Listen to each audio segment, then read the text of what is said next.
வணக்கம். நான் சித்த மருத்துவர் சங்கீதா பேசுகிறேன். இன்று இதயத்தை பலமாக்கும் சித்த மருத்துவ மூலிகைகளை பற்றி இந்த சேனலில் பார்க்கலாம். இந்த சேனலுக்கு லைக் பண்ணுங்கள், சப்ஸ்கிரைப் பண்ணுங்கள். அதாவது இதயத்தை பலமாக்கும் சித்த மருத்துவ மூலிகைகள் அது ஒரு நல்ல பலனை தருகின்றது. இதயம் எதனாலெல்லாம் பலமாகும் அப்படின்னா, நம்மளுடைய நல்ல எண்ணங்களால் இதயம் பலமாகும். மேலும் வாழ்வில் இன்ப துன்பங்களை அதாவது தாங்கும் சக்தியால் இதயம் பலமாகும்.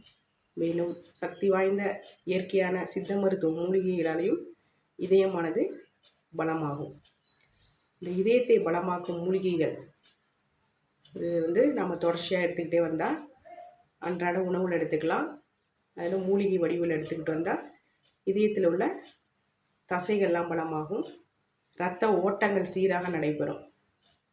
இந்த இதயத்தை பலமாக்கும் மூலிகைகள் அப்படின்னா, இரத்தத்தில் உள்ள கெட்ட கொழுப்புகள் எல்டிஎல் இந்த அளவையெல்லாம் சரி பண்ணும். இதய படப்படப்பு, இரத்த அழுத்தங்கள் இதெல்லாம் இந்த மூலிகையால் சரி பண்ணலாம். அப்படி இதயத்தை பலமாக்கும் மூலிகைகள் அப்படின்னு பார்த்தா, மருதம்பட்டை சூரணம். இந்த மருதம் மரத்திலிருந்து பட்டையிலிருந்து எடுக்கக்கூடிய இந்த மருந்து நல்ல ஒரு இதயத்துக்கு வலிமையாக்கும், கெட்ட கொழுப்புகளெல்லாம் நீக்கும், அடைப்புகளெல்லாம் சரி செய்யும். அதுபோல் வெண்தாமரை இதழ்கள் அந்த மகரந்தத்திலிருந்து எடுக்கப்படும் அந்த சூரணங்கள்லாம் இதயத்தை நல்ல வலிமையாக்கும். மேலும் செம்பருத்தி இதழ்களிலிருந்து செய்யப்படும் சூரணங்கள், செம்பருத்தி பூ கஷாயங்கள் இதெல்லாம் இதயத்தை பலமாக்கும். நம் அன்றாட உணவில் பயன்படும் பூண்டு, மஞ்சள், சுக்கு, மிளகு, திப்பிலி இதை போன்ற நம் வீட்டு மருத்துவமும் நல்ல ஒரு இதயத்துக்கு பலனை தரும்.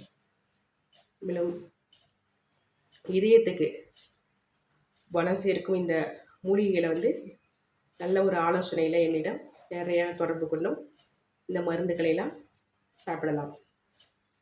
அதுபோல் கெட்ட கொழுப்புகள் நிறைந்த உணவுகள்லாம் குறைத்துவிட்டு அதுபோல் இயற்கையான கீரை, காய்கறிகள், பழங்கள் அதுபோல் அதிகமாக சாப்பிடும் பொழுதும் இதயமானது பலம் பெறும். அதாவது எண்ண வலிமைகளாலும் இதயமானது பலப்படும். அதுபோல் உடற்பயிற்சி, யோக பயிற்சிகள், நடைப்பயிற்சி ஆகியவற்றாலும் அதாவது இதயமானது பலப்படும்.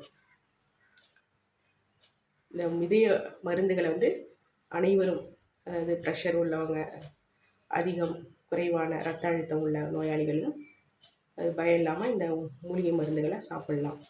தகுந்த ஆலோசனை நேரடியாக தொடர்பு கொண்டும் இந்த மருந்து மூலிகைகளை பெற்றுக்கொள்ளலாம்.